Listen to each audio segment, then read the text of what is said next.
আগারগাঁও তালতলায় গরিবের বুফে চালু করেন মিজান নামক এই ব্যক্তি। তার বাড়ি চাঁদপুর হাইমাশ্বর উপজেলায়। গরুর মাংস দিয়ে আনলিমিটেড খাওয়া যায় ১০০ টাকা দিয়ে, মুরগির মাংস দিয়ে ৮০ টাকা, ডিম দিয়ে ৬০ টাকা, সাথে ভাত ডাল তরকারি আনলিমিটেড। বেশ কিছুদিন ধরে সোশ্যাল মিডিয়াতে তিনি ভাইরাল।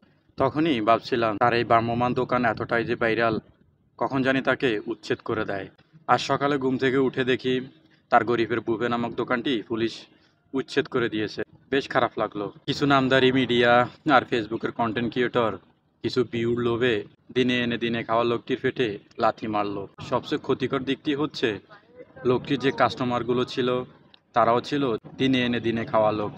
তাদের কাস্টমার ছিল সিএনজি অটো রিক্সার ড্রাইভার, যারা উচ্চ দামের কারণে পেট ভরে একবেলা খেতে পারে না, তারাই তার নিয়মিত কাস্টমার ছিল।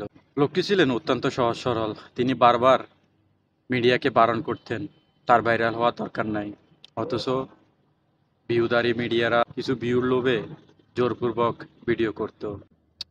বাংলাদেশ।